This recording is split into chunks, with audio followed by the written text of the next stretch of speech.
14 номныхоо 8 дугаар хуудсан дээр байгаа 45-аас 57 дугаар дүрмийг бүгдээрээ багцаж үзье. За тэгэхээр энэ дээр бол reflexive pronoun буюу монголоор эгэх төлөөний үг гэдэг. Эгэх гэдэг маань болохоор өөрлөө нэргэх гэдэг утгатай болчдөг. Эдгээр маань болохоор нэгдүгээр үгдээ myself, yourself, himself, herself, эмэгтэй дээр хүн биш зүйл дээр itself. За олон тоо болоод ирэнгүүт F-ийн V үсгээр солино. Ourselves, бид нар өөрсдөө, yourselves, та нар өөрсдөө, themselves гэдэг нь тэд нар өөрсдөө гэсэн утгатай болдог байна шүү дээ. За уг нь бол энэ эгэх төлөөний үг би өөрөө, чи өөрөө гэдэг үгнүүд бол өгүүлбэрийн төгсгөлд байрлаад байцуулдаг. Дүр төрх зааж байгаа байцуулдаг юм бол байгаа юм. Яаж гэж асуултанд хариулж. Тухайлбал одоо энэ I could translate the poem myself гэхэд I гэдэг нь өгүүлэгдэх хүн, орчуулж чадсан гэдэг нь өгүүлэх хүн, юуг шууд тусах хүн долгионоор дурдаг. Энэ шүлгийг тэгээд ямар байдалтайгаар өөрөө гэж байгаа. Тэгээ би өөрөө энэ шүлгийг орчуулж чадсан гэдэг ингээд байх ёстой газараа байж байгаа тохиолдолд энэ маань сэтгэл хөдлөлийн өнгөөс байхгүй зүгээр энгийн байдаг. Гэтэл энэ эгэх төлөөний үгийг өгүүлэгдэхүүний араас шууд дагуулад орчхоор давхар өгүүлэгдэх хүн гэж тооцогддог болчдөг.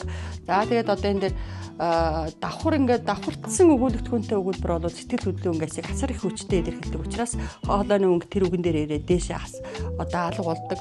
За тэгээд гайхуулсан, багтсан, баярлсан өнгөөс багтаж ятсан шинжтэй болохын зэрэгцээгээр хараа зүгсэн өнгөөс ч гэсэн асар их хүчтэй болчдөг юм байна. Тухайлбал одоо I myself could translate the poem гэхэд би бүр өөрөө энэ шүлгийг орчуулж чадлаа штэ. Ямар вдэ гэж одоо баярлж байгаа, багтаж байгаа өнгөөстэй болчихж байгаа.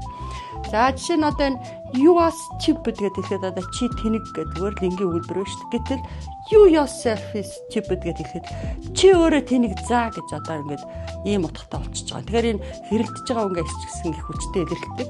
За ингээд дагаад ороод ирсэн тохиолдолд бол энийг 3 дугаар бий гэж үзээд is гэж явдаг. Гэтэл энэ дээр you are гэж ярьж байгаа. Life itself is wonderful гэдэг ярихад одоо уран сайхны шинжтэй бас одоо сэтгэл хөдлөлийн өнгөстэй шүү дээ. Life itself гэж. Амьдрал өөрөө гайхамшигтай гэдэг. За бид нар чинь бас одоо дандаа энгийн юм орчуулад авахгүй тэгээд кино орчуулна. Тэрэн дээр одоо нэг хүнийгээ загинж явах юм бол тэр өнгөөс нь бол шингээж таарна да тийм үү.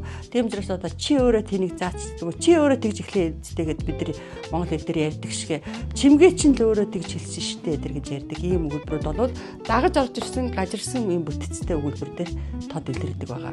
За тэгэхээр энэ нэгэх төдөөний үг маань энгийн байрлалын төгсгөлтэй байдаг юм байна. Харин өгүүлэгдэхүүнийг дагаад ороод ирэхээр сэтгэл хөдлөлийн өнгөөс асар хүчтэй болдгоо шүү гэдгийг л маш сайн мэдэж авах хэрэгтэй. Баярлалаа.